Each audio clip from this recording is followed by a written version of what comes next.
If you have been following this channel from the start, you already know this. We really like talking about food, eating nothing but McDonald's, eating the worst expired foods, eating only vegetables. Each time we add a small twist that makes all the difference. So today, we are continuing our food experiments, and for that, I obviously need our favorite test subject, Gustave. You like pasta, right? Oh no, forget that right away, my friend. We said pasta. Pasta only. That said, you can choose the shape of your pasta. Elbow macaroni, spaghetti, farfalle. Come on, Gustave. Eating pasta all year long is not the end of the world. Well, I say that, but honestly, I don't actually know yet. So, what do you think? Will our test subject turn into a high-level athlete with all those carbs flowing through his body? Will he see major changes, like gaining 84 pounds, hyperventilating, or turning into a giant macaroni? Will he die in horrible suffering? Let's find out right away. Eating nothing but pasta for 1 year. What's it like? Our dear Gustave has now been eating pasta for 24 hours, and we can safely say he's pretty happy about it. According to several studies, the recommended portion of dry pasta as a side dish is about 2.5 ounces. But since our test subject is eating only that, he is going with a base of roughly 2 pounds of pasta per day. It makes me happy to see you like this. You look more cheerful than during our other experiments. It has to be said, pasta is an extremely popular food. In Gustave's home country, France, 7 out of 10 people say that they eat pasta at least once a week, and more than a third say they eat it several times a week. That number goes up to almost 50% among 18 to 34-year-olds. In many cases, pasta is chosen because it is inexpensive and very filling. So for a lot of people, it's less of a choice and more of a necessity. Spaghetti, elbow macaroni, fusilli. If we start listing every type of pasta that exists, it could take a while, since there are more than 600 different varieties. Regardless of the shape,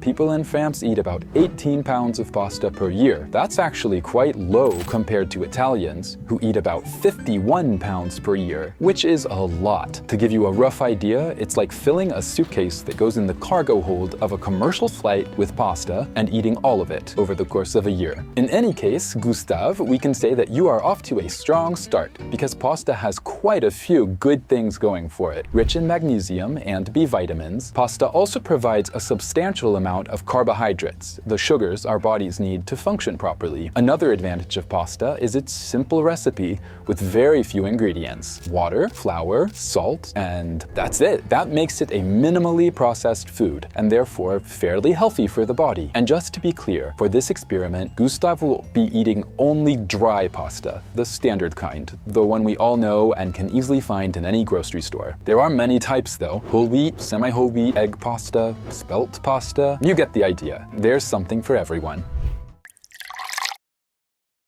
Let's see how our test subject is doing after 1 full week of pasta, which means 13.9 pounds consumed so far.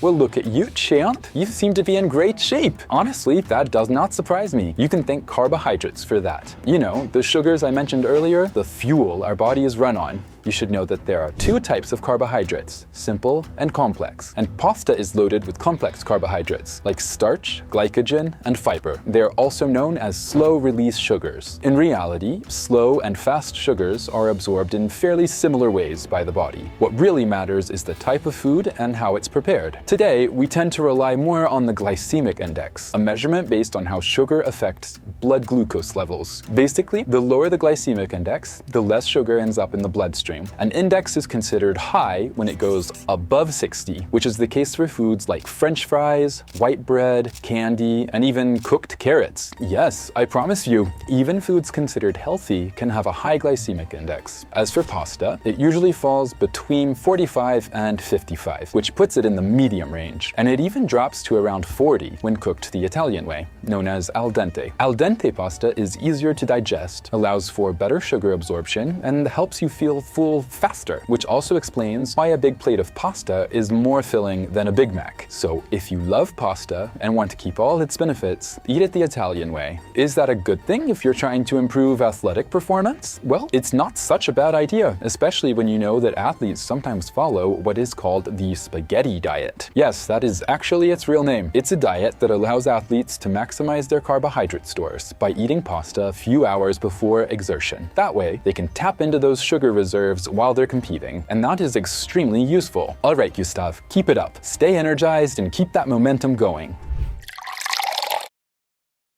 It has now been 30 days since Gustav started eating nothing but pasta. And if you ask me, after downing nearly 60 pounds of pasta in a single month, I figure he must have put on a bit of fat. Nothing alarming, of course, but it probably weighs a little on his stomach.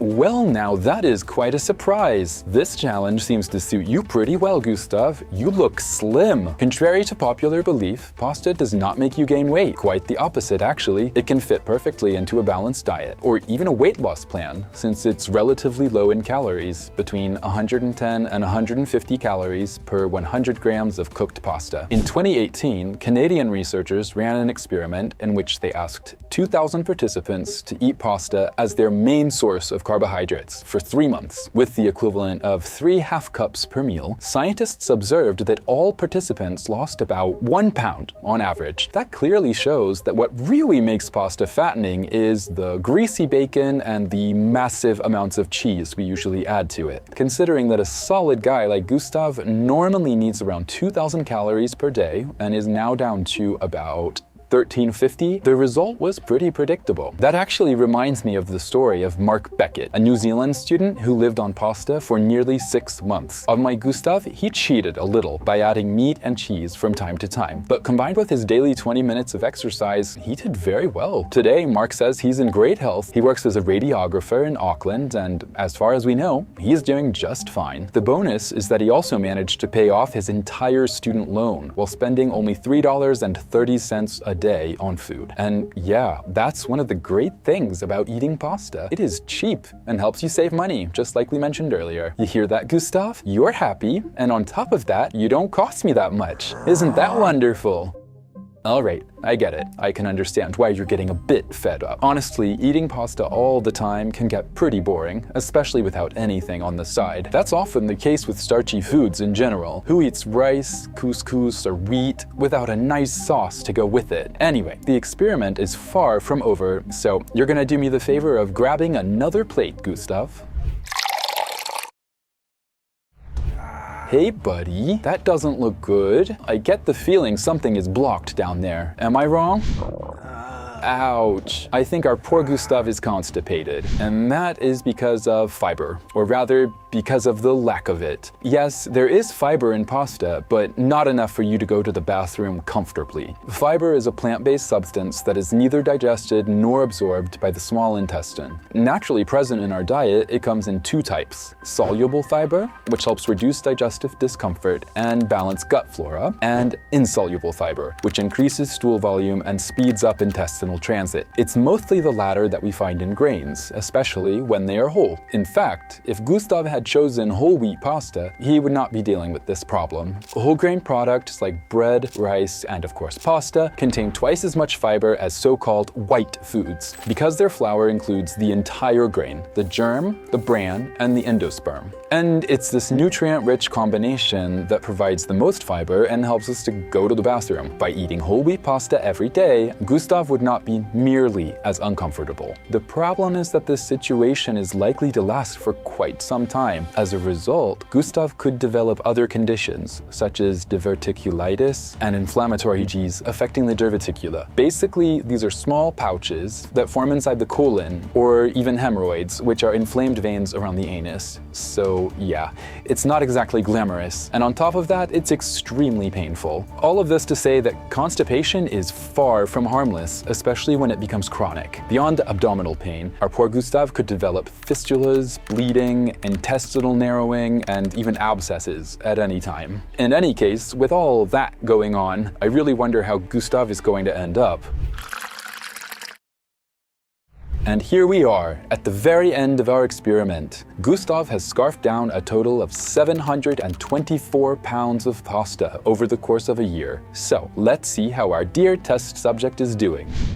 Well, that was to be expected. Let's take a moment to go over what is happening to him. An overwhelming urge to go to the bathroom, tooth pain, as well as bruising and extreme fatigue, which are early signs of scurvy, a disease that appears when there is a severe vitamin A deficiency. So it's no surprise that he is not feeling great. Poor guy. Honestly, I'm surprised he avoided an intestinal obstruction, a partial or complete blockage of the intestine that prevents stool from passing and can cause intense pain, vomiting, and even death. In any case, I think this is the perfect moment to talk about a protein that gets mentioned all the time: gluten. We might as well address this trendy diet that has been everywhere for the past few years, the famous gluten-free lifestyle, which has become especially popular in countries where people have strong purchasing power. You should know, however, that gluten is neither dangerous nor bad for your health, especially if you're not sensitive to it to begin with. In 2017, 13 researchers from Columbia and Harvard universities published the results of the study on the impact of gluten in a daily diet. Between 1986 and 2010, they followed 110,000 people who were divided into 5 groups based on their gluten consumption, from the lowest to the highest. And it turned out that those who regularly consumed gluten were in better overall health.